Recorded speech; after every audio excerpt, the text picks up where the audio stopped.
E aí, vamos aproveitar esse solzinho bom e falar sobre mais mitos e verdades na oncologia? Ó, gente, vamos seguir aquele mesmo protocolo, tá? Eu vou falar e vou dar um tempo para vocês pensarem se é mito ou verdade. Combinado? Vamos começar pelo primeiro. Trabalho noturno dá câncer de mama. Mito ou verdade? Calma, não temos certeza. Existem dados que relacionaram o trabalho noturno, por exemplo, aeromoças, enfermeiras, médicas, que faziam plantão noturno com o risco aumentado de câncer de mama.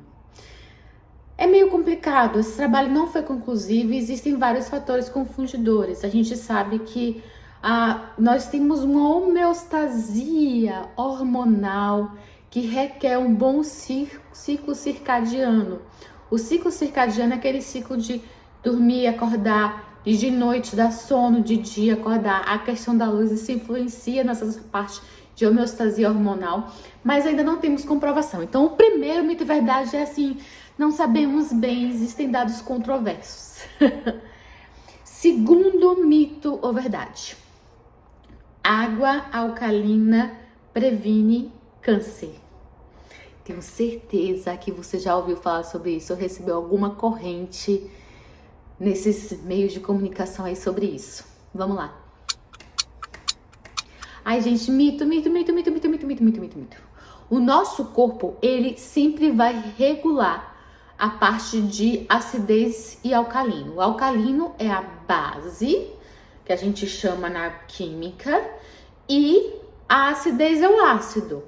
Então, nosso corpo, ele tenta entrar num meio homeostático, no meio tranquilo, no meio que seja bom do ponto de vista de equilíbrio entre ácido e base. Toda vez que eu falo de homeostasia, eu estou falando de equilíbrio. Então, o corpo se regula. Se você fizer ingesta de muitos ácidos, seu corpo vai regular para subir a parte de base, a parte alcalina e entrar em equilíbrio. Se você fizer ingesta de muitas coisas alcalinas, base, seu corpo vai regular a parte de ácido para entrar em equilíbrio. Quando é que isso entra em desequilíbrio? Quando a gente tem alguma doença específica, por exemplo, muitas vezes pacientes com disfunção renal, em que os rins não estão funcionando, eles ficam com o sangue muito ácido. E daí, nesses pacientes, medicações ou substâncias alcalinas, mas em forma de tratamento, não água alcalina, pode ajudar ao corpo a entrar no equilíbrio. Então esquece, isso é mito. Mais um, vamos lá. Depois do tratamento, o câncer de mama, após 5 anos, eu posso considerar como curado. Ai, gente, infelizmente não. Existem vários tipos de câncer de mama, como eu já expliquei para vocês. Não existe um tipo só, existem vários tipos. O mais comum é o que a gente chama de luminal, que é o câncer hormonal. Existem 2 subtipos que não são tão comuns. Não são tão comuns assim, são menos comuns do que o hormonal, mas são comuns na população geral, eu diria. Que é um que tem uma chavinha chamada HER2, que eu já expliquei para vocês. E um triplo negativo. Esses costumam, quando retornam ou recidivam, quando a gente fala de recidiva, é o retorno da doença, costumam recidivar ou retornar logo, mais cedo. Os luminais, que são os luminais exclusivamente hormonais, aqueles tumores de mama que se alimentam de hormônio, infelizmente a gente vê casos de retorno, recidiva da doença até após 20 anos. Então, mesmo após 5 anos da paciente sem doença, ela deve continuar o acompanhamento, porque a gente tem visto retorno dessa doença de forma mais tardia. Eu sei que isso pode ser uma notícia que deixa as pessoas preocupadas, deixa as pessoas, angustiadas, mas o que se deve fazer? Manter seu acompanhamento de forma adequada. É assim que se pode tratar cedo uma recidiva e a gente viver muito, viver mais e viver bem, tá? Mais um. Existe exame de prevenção para câncer de intestino? Verdade, existe sim exame de prevenção para câncer de intestino. O exame que pode prevenir câncer de intestino, inclusive não só prevenir como dar diagnóstico precoce, é o exame chamado colonoscopia. Ele é tipo uma endoscopia, mas é feito via retal. Ele requer um preparo, anestesia, um preparo de limpeza do todo o intestino, que gera diarreia, uma anestesia, uma sedação para poder ser feito. E pessoas muito idosas têm que tomar cuidado ao fazer esse exame, porque ele pode gerar desidratação, pode gerar descompensação. Então o médico tem que ver até quando é adequado indicar esse exame para o paciente. Mas aqui no Brasil, a partir de 50 anos, toda pessoa deveria realizar pelo menos uma vez uma colonoscopia. Nos Estados Unidos, os protocolos reduziram para 45 anos e algumas pessoas aqui têm adotado essa estratégia de ser a partir dos 45 anos.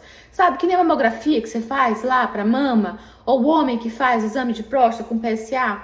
Então, fazer a colonoscopia seria também uma alternativa em relação a isso. Não é todo ano que a pessoa precisa repetir isso, tá? Dependendo dos achados, pode ser que ele só precisa repetir em 5 ou 10 anos. Então, depende. Como é que ele pode prevenir o câncer, né? Ele pode identificar pólipos. É muito comum no intestino as pessoas terem pólipos. Super comum. A maioria desses pólipos são inflamatórios, hiperplásicos, coisas que nunca vão virar câncer, tá? Existem alguns pólipos que a gente chama às vezes de displásicos ou outros subtipos, com atipias, que eles, ao longo dos anos, isso é um processo que demora, é longo, ou pode ser mais rápido, você precisa ter um fator de risco, pode virar câncer. Então, a colonoscopia, identificando esses pólipos antes mesmo de virar câncer, vira preventivo. E a colonoscopia também pode chegar lá e já encontrar um tumor que já existe ali em fase inicial. Então, não é preciso de sintomas para realizar. Toda pessoa a partir de 50 anos deve conversar com o seu médico sobre o risco-benefício de realizar esse exame ou não. E se ela tem problemas de saúde, muitas vezes esse exame tem que ser feito em hospital. E como eu falei, ele pode gerar descompensações, como em pacientes muito idosos, pacientes com disfunção de rim, pacientes que têm problemas cardíacos. Então, tem que ser pesado em relação a isso. Existem exames substitutivos? Olha, os exames substitutivos, eles podem ajudar um diagnóstico precoce, mas eles não são preventivos. Prevenção é evitar que a doença apareça. Diagnóstico precoce é encontrar cedo. Então, às vezes, o sangue oculto nas fezes pode tentar ser feito, mas ele é pouco sensível. É difícil aparecer sangue nas fezes assim que a gente encontra um tumor tão precoce. Às vezes, quando já aparece a pesquisa sangue nas fezes, pode ser um tumor mais avançado. Então, não é a mesma coisa da colonoscopia, tá? Câncer pode causar infertilidade, sim. Tanto o câncer quanto o tratamento pode causar infertilidade. Então, pacientes jovens que têm desejo ainda de fertilidade, tanto homens quanto mulheres, ao iniciar um tratamento de câncer, deve conversar com o seu médico sobre estratégias de, por exemplo, preservação de óvulos, banco de sêmen, para caso ele ou ela queira depois ter filhos, ter essa oportunidade. Infelizmente, são poucos os locais que dispõem isso pelo Sistema Único de Saúde. Isso é uma questão importante, mas é uma questão que deve ser debatida e discutida sim. Tá? Mito ou verdade? Pancada, trauma, tipo, bateu a mão em um lugar, pode gerar câncer.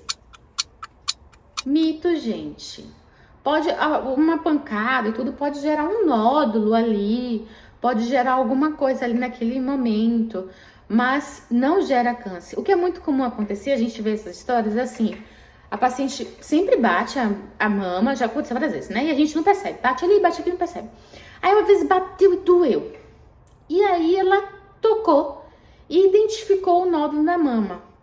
Não é porque teve pancada, é porque aquela batida ali, por algum motivo, a dor ou algum desconforto que ela sentiu na hora que bateu diferente, localizou um nódulo que já estava lá. Então, às vezes as pessoas relacionam pancada, isso não tem a ver. Mito ou verdade? Cicatrizes de queimaduras podem, por exemplo, levar a câncer. Aí já é verdade. Algumas cicatrizes extensas de queimaduras ou traumas sucessivos que levam aquelas cicatrizes crônicas, né, que ficam durante tempos para cicatrizar e tal. Isso pode gerar muita inflamação e levar, por exemplo, câncer de pele. A gente tem um chamado úlcera de Marjolin, que, por exemplo, os pacientes que tiveram queimaduras e aquilo ali, ao longo do tempo, pode acabar desenvolvendo câncer. Ou paciente que tem escaras, sabe aquelas feridas de pele de paciente que fica muito deitado, ao longo do tempo, durante muito tempo, aquela cicatrização ali que não é feita bem, isso pode levar a câncer. Então, isso é diferente do quando eu falo que quando um trauma batida aqui no momento pode levar a câncer, do que uma cicatrização difícil, uma ferida que não cicatriza, podendo levar a câncer. São coisas diferentes, tá? Deixa eu pensar. Micro-ondas, comida de micro-ondas pode levar a câncer. Ai, gente, mentira. Vamos entender como é que funciona o micro-ondas. Olha aqui, a médica querendo ser física. O micro-ondas, ele faz com que as moléculas da água se mexam dentro do alimento. Ele não seca o alimento, mas faz se mexer. Isso aquece o alimento, tá? Ele não seca. Inclusive, se você quiser fazer o tomate seco, é difícil fazer no micro-ondas, tem que fazer no forno, porque o forno seca a água. Nada a ver, só um alerta culinário de Jamile. Mas o micro-ondas, ele faz isso. Ele não leva radiação. Então, não tem como aquele alimento ali ter radiação para causar câncer. Não tem radiação no micro-ondas. É mexer as moléculas da água dentro do alimento. Outro mito é verdade. Eu já não sei se eu falei que eram 8, eu já nem sei se eu falei 8, é porque outras coisas vão aparecendo na minha cabeça, eu vou lembrando, eu vou só falando. Então, nem sei quantos eu falei. Pessoas que já tiveram câncer ou estão em tratamento de câncer não podem ter relações sexuais. Mito ou verdade? Mito. Eu tô devendo 2 assuntos para vocês. Um sobre o jejum intermitente, que eu já separei o material, que eu já tô estudando tudo, me atualizando em tudo para conversar com vocês. E um outro que é sobre sexualidade e câncer, que é um tema muito importante, tabu, que pouca gente fala sobre, tá?